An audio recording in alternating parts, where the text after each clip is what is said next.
Que Dieu nous bénisse. Si vous êtes participant ou participante, laisse que la grâce de Dieu puisse vous localiser. Amen. Laisse que toute personne qui va regarder cette émission, que le voile qui couvrait nos visages puisse tomber. Et bienvenue encore dans cette belle tranche de la jeunesse où nous parlons qui est du Christ, où nous parlons les langages célestes. Alors, il suffit juste d'aimer la vidéo qui est en bas, vous aimez et puis vous la partagez. Et rendez-vous dans notre page YouTube Célébration Jésus-Christ. Aimez et s'abonner et partagez aussi cette bonne nouvelle à tes collègues, à tes amis, à tes copines, à tes copains, et que la nouvelle du royaume soit répandue. Que Dieu nous bénisse. Avant que je puisse m'introduire dans le sujet d'aujourd'hui, j'aimerais nous faire une toute prière, une petite prière qui va nous faire démarrer dans cette atmosphère de gloire. Dans le nom puissant de Jésus-Christ, je peux prier. Père, nous te bénissons, nous te rendons gloire et grâce. C'est toi qui appelles cette jeunesse à tourner les regards vers toi. C'est toi qui appelles cette jeunesse à espérer. C'est toi qui appelles cette jeunesse à focaliser leurs pensées que vers toi. Laisse que par toi, ô Dieu, que tu puisses te manifester dans les derniers réveils, avant que tu viennes, Christ. Laisse que le voile qui nous couvre les yeux à l'instar de Paul, que ce voile puisse tomber dans les noms puissants du Seigneur Jésus-Christ.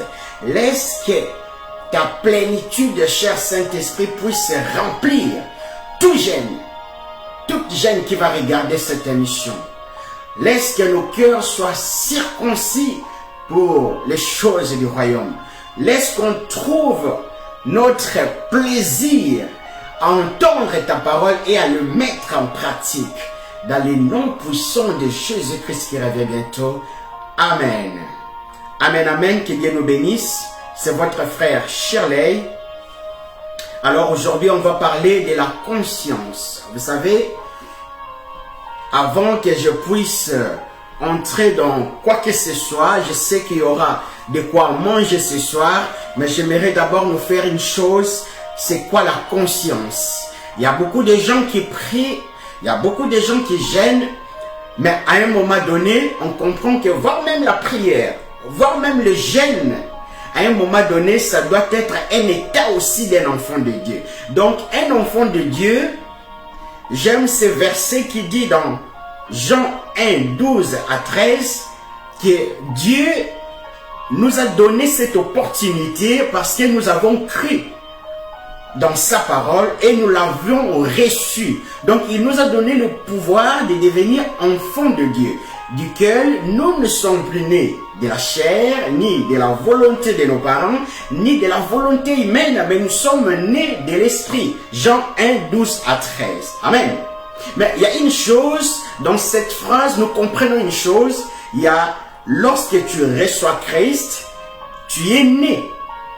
Tu es un enfant de Dieu, d'une manière spirituelle. Mais la deuxième phase, faut pas s'arrêter là. Il faut maintenant manifester la nature de l'enfant de Dieu. Donc, comme je dis, c'est bien d'être un enfant de Dieu, mais c'est mieux encore de manifester la nature de ce que tu es. La nature de ce que Dieu t'a positionné dans les ciels. La nature de ce que Dieu a déclaré. Amen. Donc, c'est bien d'être un enfant de Dieu, mais c'est excellent de manifester la nature d'un enfant de Dieu. C'est ainsi aujourd'hui, on va comprendre c'est quoi la conscience. Amen. Par définition, la conscience chez l'homme, à la différence des autres êtres animés, donc tels que les animaux, tels que les arbres, la différence est que l'organisation de son psychisme qui en lui permettant d'avoir la connaissance de ses états. Donc, Dieu a mis en nous, vous savez, Dieu a mis en nous la capacité de connaître ce que nous sommes en Christ. Or, tu ne peux pas prétendre à connaître Dieu tant que tu ne connais pas encore ce que tu es réellement en Christ. Et tu ne peux pas prétendre à connaître Dieu sans que tu ne connais pas encore ce que tu es en Christ. Et si tu ne connais pas ce que tu es, donc obligatoirement tu ne vas pas connaître ce que tu as. Et ce que tu as, si tu ne les connais pas, tu n'auras pas la capacité de comprendre ta mission sur la terre. Amen. Je continue. Par définition, la conscience chez l'homme, à la différence des autres êtres animés, organisation de son psychisme qui en lui permettant d'avoir la connaissance de ses états, de ses actes et de leurs valeurs morales, lui permettant de se sentir exister. Amen. Lui permet de se sentir exister, d'être présent à lui-même. Amen. La plus grosse erreur, c'est de vouloir faire les choses comme les gens veulent. Amen. La plus grosse erreur que l'homme peut commettre, c'est de vouloir faire comme les autres veulent sans pour autant d'accomplir ce que Dieu veut. Amen. Donc, on comprend une chose, les hommes peuvent vouloir que tu fasses selon leur manière. Mais tu dois avoir la capacité d'aller comprendre ou d'aller sonder ce que Dieu veut que tu fasses. Amen. Or, pour comprendre ce que Dieu veut que tu fasses, tu dois avoir la connaissance de soi-même. Donc, tu dois avoir la conscience, tu dois te connaître et tu dois connaître ce que tu es en Christ, ce que tu as en Christ. Et tu dois connaître ta mission sur la terre. Amen. Et vous allez remarquer que ces choses-là sont tous d'une manière... C'est comme une chaîne. C'est les uns après les autres. Amen. Alors, lisons une parole qui va nous éclaircir. Amen. 1 Corinthiens 8, 5 à 6. Que Dieu nous bénisse. Je suis bien dans la version Semeur. Donc, j'ai lu la parole de Dieu. 1 Corinthiens 8, 5e verset jusqu'à 6e verset. Que Dieu nous bénisse. 1 Corinthiens 5, 1 Corinthiens 8, pardon, 5 à 6. Je lis la parole de Dieu.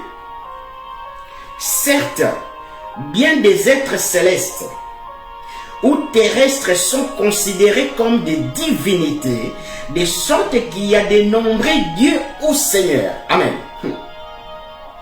Mais, pour ce qui nous concerne, il n'y a qu'un seul Dieu, le Père de qui toutes choses viennent et pour qui nous vivons. Il n'y a qu'un seul Seigneur, Jésus-Christ, par qui toutes choses et par qui nous sommes. Amen. Amen, amen. Ici, la Bible nous dit, vous savez, il y a beaucoup de chrétiens qui vont se retrouver en enfer. C'est un chrétien qui, soi-disant, j'ai bien dit, il vient à l'église, il prie, il participe dans des activités ecclésiastique, je peux dire, mais sans pour autant connaître les dieux qu'il adore. Amen. Il y a beaucoup de chrétiens qui vont se retrouver en enfer, pas parce qu'ils ont commis un péché dans le sens de commettre le péché d'une manière physique, mais c'est l'ignorance de ne pas connaître le vrai Dieu. Or, comprenez cette phrase, l'ignorance de ne pas connaître le vrai Dieu. Amen. Vous savez, ici, l'apôtre Paul dit dans 1 Corinthiens 8, 5 à 6, il y a plusieurs seigneurs et il y a plusieurs dieux avec des minuscules. Amen.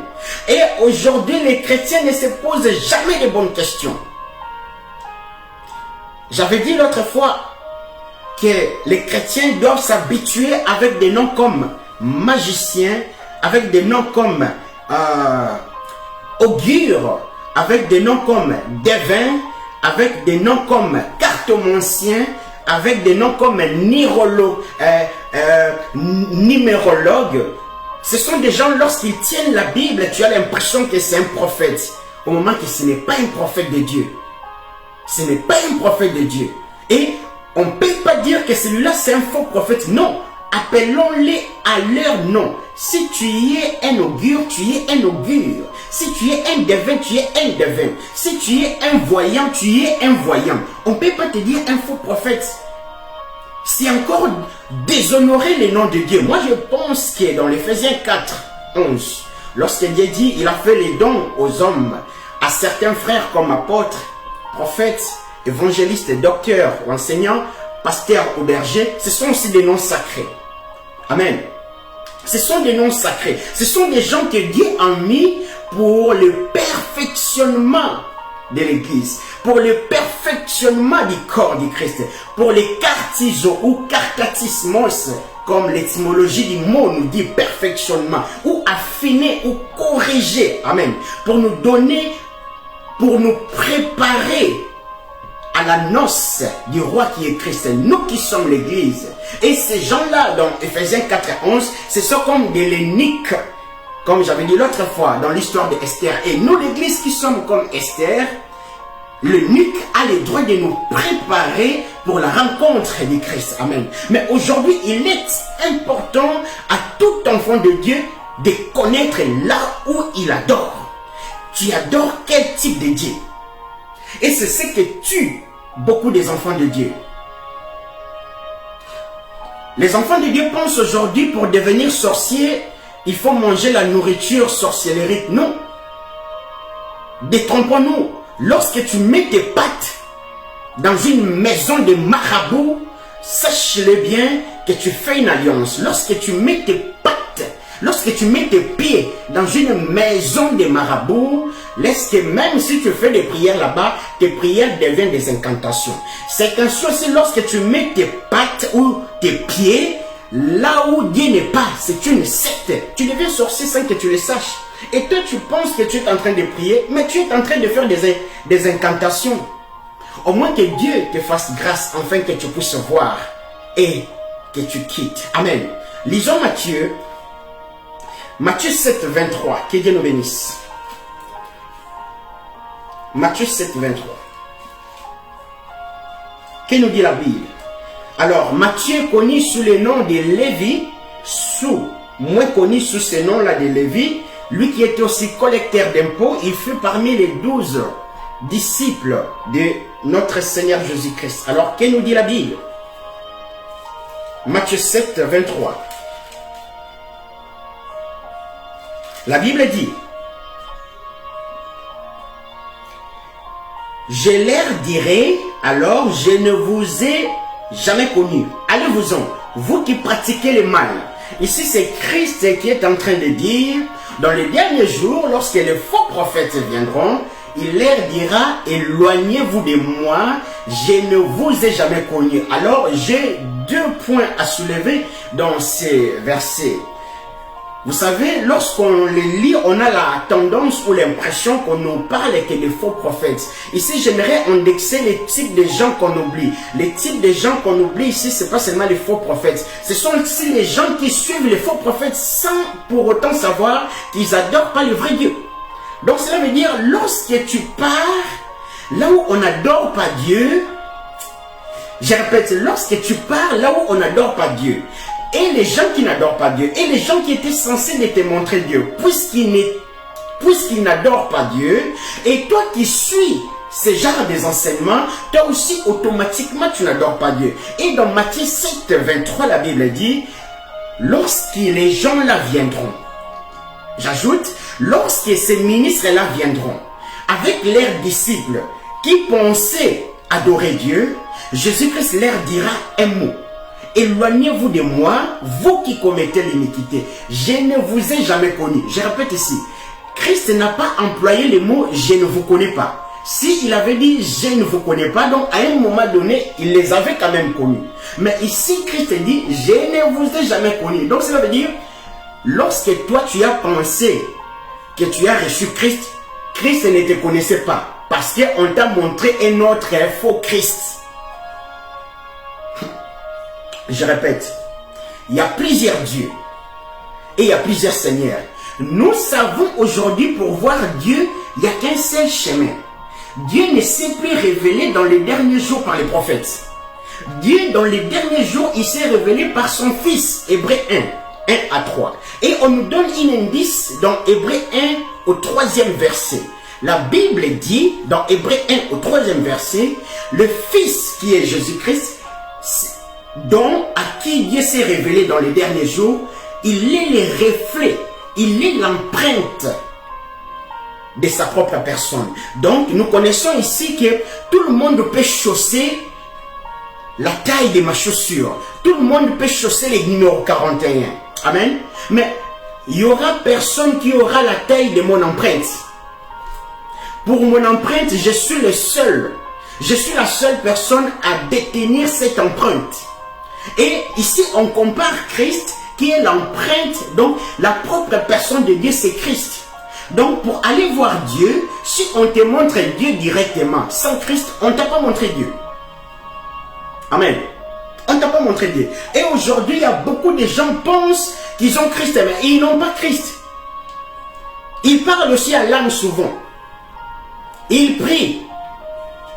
Ils gênent, mais ils n'ont pas Christ. Parce que cette phrase, il dit, je ne vous ai jamais connu. Pas je ne vous connaissais pas. Donc, lorsqu'ils pensaient avoir reçu Seigneur Jésus-Christ, Seigneur Jésus-Christ n'était pas dans ce genre de choses. Mon frère, on ne reçoit pas Jésus-Christ comme. On reçoit Seigneur Jésus-Christ étant que ton Seigneur et ton Sauveur. Si tu le reçois comme, tu risques d'avoir des choses approximativement. Tu dois recevoir Seigneur Jésus-Christ étant que ton Seigneur et ton Sauveur. Donc si tu le reçois comme, c'est déjà approximatif, donc ce n'est pas lui. Amen. Ce n'est pas lui. Et il y a beaucoup qui pensent, ils ont Seigneur dans leur vie. Non. Amen. Je ne vous ai jamais connu. Éloignez-vous de moi. Vous qui commettez l'iniquité. Donc cela veut dire, tu ne commettais pas l'iniquité. Mais tu pensais servir Dieu. Mais sauf que le ministre qui était devant toi, ce sont des gens déjà égarés. Ce sont des gens qui détiennent les 10e dons égarément. Ce sont des gens qui étaient là, qui adoraient le faux Dieu. Et toi aussi, vu que tu étais aussi leur fan fidèle, c'est fini, toi aussi tu adorais ce faux Dieu sans que tu le saches. Éloignez-vous de moi, vous qui commettez l'iniquité. Est-ce qu'aujourd'hui, tu penses à ton éternité? Moi, ça m'étonne des chrétiens qui ne pensent jamais, est-ce que vraiment, je prie vraiment le bon Dieu? Non, un chrétien, c'est quelqu'un qui est conscient de lui. Comme tu es là, tu sais que tu es un homme. Comme tu es là, tu sais que tu es une femme. C'est ainsi aussi que tu dois savoir quel type de Dieu tu adores. On risque de te faire adorer les dieux de Vénus, les dieux de la Lune, les dieux de Mars. Ce sont des petits dieux que beaucoup de gens adorent, sans les savoir. Lisons une portion des Écritures. 1 Roi 17, 2. 1 Roi 17, 2. 1 Roi 17, verset 2. Que nous dit la Bible? Ici, on voit une histoire impressionnante d'un prophète majeur. Alors, un prophète majeur, pas par rapport à son message donné, parce que par rapport au message donné, il ne se figure pas parmi les prophètes majeurs. Parmi les prophètes majeurs que nous connaissons pour le message donné, on voit par exemple Ézéchiel, on voit Daniel, on voit Jérémie, on voit Isaïe, les 4 grands prophètes. Amen. Ainsi que les 12 mineurs. Mais lui, c'est un grand prophète majeur par rapport pas par rapport au message, mais par rapport au ministère, par rapport à l'exercice du ministère. Amen. Donc, on nous parle de l'histoire d'Élie. Nous sommes bien dans 1 Roi 17, verset 2. Un prophète nommé Élie, d'origine du Galade, de Tishbé en Galade, vint dire au roi Akab, aussi vrai que l'Éternel, le Dieu d'Israël, que je sers et vivant, il n'y aura ces prochaines années ni rosée ni pluie, sauf si je le demande. Le prophète Élisée a reçu une parole venant de Dieu. Il pouvait se présenter devant le roi Akab pour dire, écoutez, ainsi parle l'Éternel, il n'y aura pas de pluie pendant 3 ans et demi. Mais il ajoute un mot pour dire, Je répète, aussi vrai que l'Éternel, le Dieu d'Israël, c'est le Dieu d'Israël que je sers.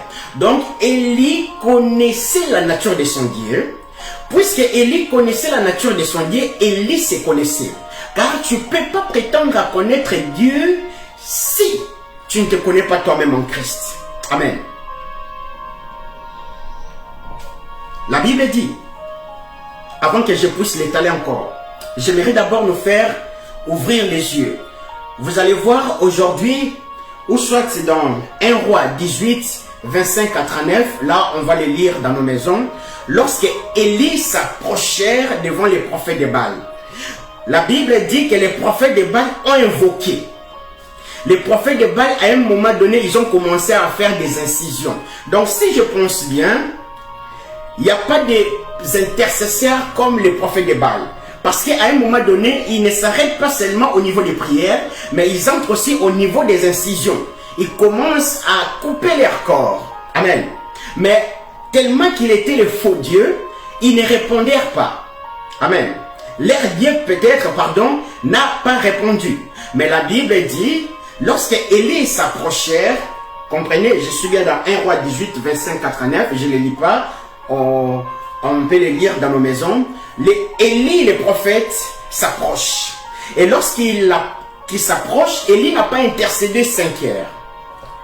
Élie a démontré l'intimité avec Dieu. Mais avant qu'il puisse démontrer l'intimité avec Dieu, on a vu Élie a d'abord restauré l'autel. On a mis l'animal pour l'holocauste. Et Dieu lui a répondu par le feu. Aujourd'hui qui est mal interprété par beaucoup de gens, on va envoyer le feu. Mon frère, il se peut que tu es dans une secte. Ouais. Ce feu-là représente la préfiguration du Saint-Esprit. Que nous dit la Bible par rapport à ça? Il se peut que tu es dans une secte, toi tu penses que tu es en train d'adorer Dieu. Il y a plusieurs dieux, mais nous connaissons que le Père de lumière à qui toutes choses viennent. Amen. Jacques le Magère et Jean, son frère, qui était dans le cercle des trois de Jésus-Christ. Donc, souvenons-nous, il y avait le cercle des 70, le cercle des 12, le cercle des 3. Donc, Jacques, le Magère, Jean et Pierre. Un jour, dans l'un des évangiles qui nous raconte, ils ont dit à Christ, veux-tu qu'on puisse invoquer le feu?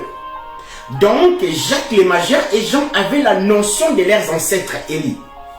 Mais Christ les regarda, leur répondit, vous ne savez pas si vous êtes animés par quel esprit. Le Fils de l'homme n'est pas venu pour perdre, mais le Fils de l'homme est venu pour prendre ce qui était perdu. Amen.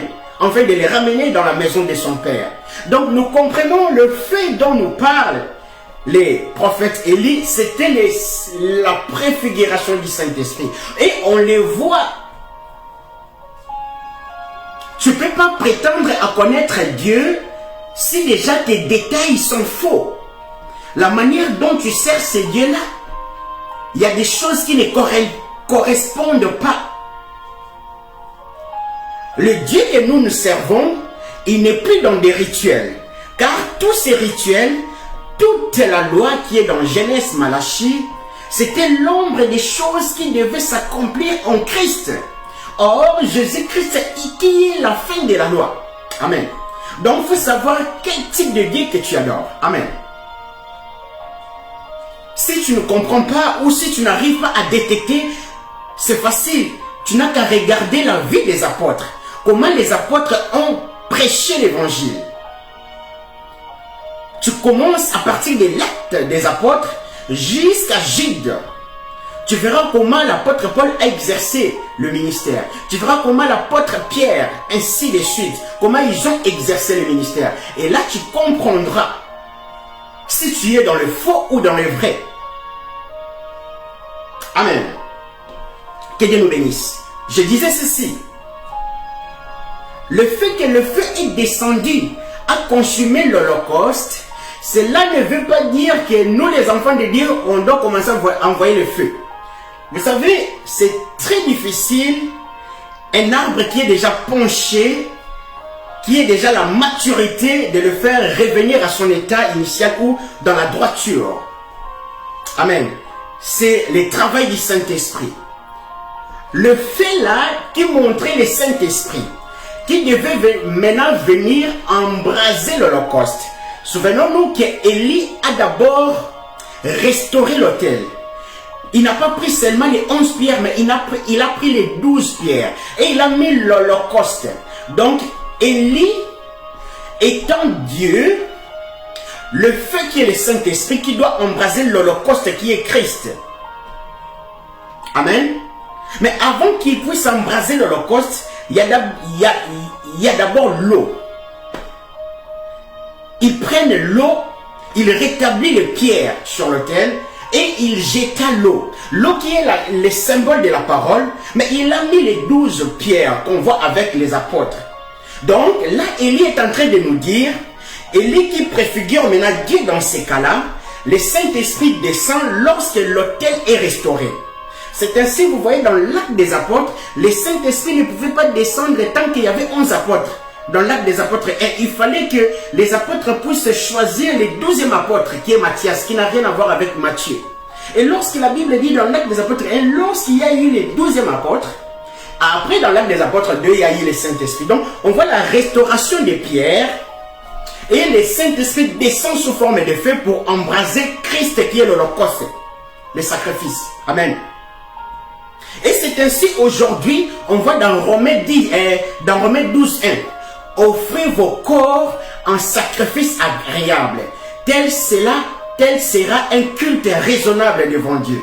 Donc, le fait que le Saint-Esprit a descendu sous forme de feu pour embraser Christ qui était l'Holocauste, amen, qui veut tout simplement dire, Romains 12, 1, offrez vos corps. Aujourd'hui, on ne fait plus le culte à la manière d'Élie. Aujourd'hui, le culte est en nous. Amen. Vous allez remarquer maintenant que le feu qui est descendu, vous allez maintenant remarquer que le feu qui est descendu a marché avec Élie tout au long de son ministère. Et le feu là qui est la préfiguration du Saint-Esprit, vous allez remarquer que lorsque Élie, dans 2 Rois 2, lorsqu'il devait monter au ciel, Élie ne devait pas monter sans pour autant traverser l'eau. Élie qui est la préfiguration du Christ ne peut pas mourir, je répète, Élie qui est la préfiguration du Christ ne peut pas traverser les Jourdains et ne peut pas monter sans traverser les Jourdains. Cela veut dire quoi? Cela veut dire que Christ ne peut pas prendre la gloire, ne peut pas être enlevé sans pour autant mourir à la croix. Et vous allez remarquer aussi qu'Élie ne peut pas traverser les Jourdains tout seul. Élie doit traverser les Jourdains avec avec une autre seule personne, avec Élisée. Pourquoi? Il est en train d'apprendre ou de préparer Élisée. Cela veut dire quoi? Je vais rapidement lire dans l'Éphésiens 4, 8 à 12. Éphésiens 4, 8 à 12. Que nous dit la Bible? La Bible dit, c'est bien ce que je déclare l'Écriture. Il est monté sur les auteurs, il a mené des captifs et il a fait des dons aux hommes. Or, ce qui signifie il est monté, cela implique qu'auparavant il est descendu jusqu'en bas, c'est-à-dire sur la terre. Celui qui est descendu, c'est aussi celui qui est monté au-dessus de tous les cieux, afin de remplir l'univers entier. Amen. C'est lui qui a fait des dons de certains comme apôtres, d'autres comme prophètes, d'autres comme prédicateurs de l'évangile, donc des évangélistes, d'autres encore comparables à des bergers, donc des pasteurs, comme enseignants, donc des docteurs. Donc nous comprenons une chose, que Élisée qui est l'image de la manifestation du Saint-Esprit dans la vie des apôtres. C'est ça. Je répète, Élie ne peut pas monter sans pour autant traverser les Jourdains. Il doit traverser d'abord les Jourdains afin qu'il monte. Donc le fait de traverser les Jourdains avec Élisée, c'est le verset que nous venons de lire. Donc il doit d'abord entrer pour aller prendre, descendre, ramener les captifs. Et lorsqu'il prend Élisée, il traverse avec Élisée de l'autre côté du Jourdain. Avant qu'il puisse monter, regardons une chose. regardons une chose. Élie a demandé le double de l'esprit d'Élie. Élisée a demandé le double de l'esprit d'Élie. Amen. Cela veut dire quoi? Christ a dit, vous ferez plus que moi. Or, Christ doit d'abord partir parce que le Saint-Esprit est concentré sur Christ. Lorsque Christ part, il nous donne maintenant le manteau d'Élie qui est le Saint-Esprit. Ici, je ne te parle pas de l'onction. Les apôtres n'ont pas désiré avoir l'onction. Non, désirons avoir la plénitude de l'Esprit. La Bible dit, lorsqu'ils ont traversé le Jourdain, lorsque Élie a commencé à monter, comprenez ceci. Élisée est parti avec le Saint-Esprit, Élie aussi est monté avec le Saint-Esprit. Pourquoi? Parce qu'ils ont traversé le Jourdain. Je les redéfinis encore. Le fait que Christ est mort, souvenons-nous que le Saint-Esprit se manifeste dans la vie de Christ sous forme d'une colombe. Mais le même Saint-Esprit qui se manifeste dans la vie de Christ, il se manifeste dans notre vie, pas sous forme d'une colombe. Il se manifeste sous forme de feu. Donc, Élie parle dans 1 Roi 18. Il se manifeste encore dans l'Acte des Apôtres 2. Donc, le fait qu'ils ont traversé le Jourdain, le Saint-Esprit prend maintenant l'amplitude de ce que Joël dit. Dans les derniers jours, je répandrai de mon esprit. Amen. Je répandrai de mon esprit. Donc, on comprend que Élie part avec le Saint-Esprit, mais puisqu'ils ont traversé le Jourdain, puisque Christ est mort, le Saint-Esprit s'est répandu maintenant sur toute chair. Amen. C'est ainsi que Élisée, lorsqu'il rentre, il fait le ministère plus qu'Élie. Lorsque Élisée traverse le Jourdain, il fait doublement plus qu'Élie. Christ a dit, vous ferez plus que moi. Amen. Et lorsque Élisée commence son ministère, Géasi, qui était le serviteur d'Élie et d'Élisée, ne pouvait pas avoir un autre mandat. Même si l'histoire nous étale d'autres choses, mais c'est que après Christ est mort, lorsqu'il est monté, dans l'Acte des Apôtres, le Saint-Esprit descend, on attend qu'il y ait l'enlèvement. Il n'y a pas un autre Saint-Esprit qui viendra encore. C'est ainsi que Géasi ne peut pas recevoir l'onction venant d'Élisée. Amen. Et lorsque les apôtres connaissaient cela, ils attendaient Élie. Mais lorsque Christ est en train de donner les témoignages à propos de Jean-Baptiste, nous comprenons que dans Luc 1, lorsque l'ange vint à Zacharie, le papa de Jean-Baptiste, pour lui dire l'enfant sera rempli dès le ventre maternel de sa mère. Donc Jean-Baptiste a été rempli par l'Esprit Saint. Amen. Nous comprenons cela. Maintenant, Jean-Baptiste, on doit lui couper la tête. Parce qu'en Israël, ce n'est pas Jean-Baptiste qui est la tête. C'est Christ qui est la tête. Or, deux prophètes ne peuvent pas exercer le ministère à la fois en Israël. Amen. Il faut que nous, maintenant qui sommes l'église, qu'on enlève la tête qui est Jean-Baptiste, on prend maintenant la tête de Christ. On vient le mettre sur la tête de Jean-Baptiste. Et c'est ainsi cette écriture s'accomplit. C'est Christ qui est la tête, c'est lui qui coordonne tous les corps du Christ. Amen. Est-ce que as-tu encore conscience de ton Dieu? Si tu n'as pas conscience de ce Dieu-là, tu risques de faire des choses à la manière des hommes. Tu risques de faire les choses parce que les hommes veulent. Tu risques de faire des choses parce que le monde t'instigue à faire les choses comme tout le monde. Moi, je peux te dire que l'appel de Dieu est tellement puissant, et si puissant que toute instruction qu'on peut t'en faire enrober. Donc cela veut dire on peut te donner tout, mais à un moment donné, l'appel de Dieu va te diriger comme Dieu le veut. Tu n'es pas appelé à adorer comme tout le monde. Celui qui veut le réveil, il doit avoir la conscience de lui. Il doit avoir la conscience de soi-même. Tu veux le réveil, tu ne peux pas impacter les gens si toi-même tu es d'abord endormi. Tu ne peux pas impacter les autres selon ce que les autres veulent. Mais tu dois impacter les autres selon la manière de Dieu. Amen. J'aime ce que la Bible dit dans Jean 8. On remarque une chose, que Christ, avant de se présenter devant les hommes, il se présente devant Dieu. Tu ne peux pas présenter devant les hommes si devant Dieu tu avais déjà échoué. Tout travail devant les hommes doit être précédé d'un travail devant Dieu. Et si devant Dieu tu échoues, devant les hommes tu échoueras. La conscience. Est-ce que as-tu encore la conscience? Tu as encore la conscience de ce Dieu-là que tu sers. Vous savez, il y a certaines questions, il faut juste comprendre que celui-là n'a pas le Saint-Esprit.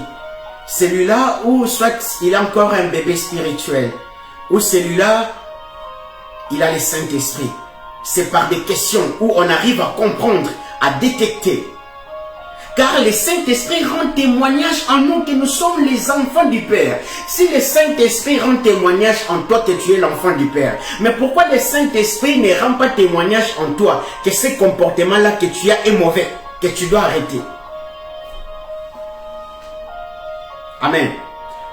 Il y a beaucoup de gens qui vont se retrouver en enfer parce qu'ils ne posent jamais de bonnes questions. Vous savez, aujourd'hui où tout le monde est en train de voir, en train de conduire une voiture. Lorsqu'on conduit une voiture, ça nous fait du bien. Ça nous fait du bien. Lorsqu'on conduit une voiture, on est content.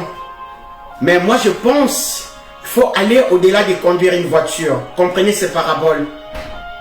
À un moment donné, il faut demander aussi à Dieu, Dieu, montre-moi les types de voitures dont je conduis. Le jour où Dieu va te révéler les types de voitures que tu conduisais, or toi tu pensais avoir, ou toi tu pensais avoir une voiture normale. Tu conduisais une voiture et lorsque tu entends chez tes amis, oh, quand tu conduis une voiture c'est bien, c'est le ministère. Mais il faut savoir les types de voitures que tu conduis. Il se peut que tu conduis les corbillards. Le jour où Dieu va te révéler, le jour où Dieu va te dire, sors, regarde de l'extérieur ta voiture.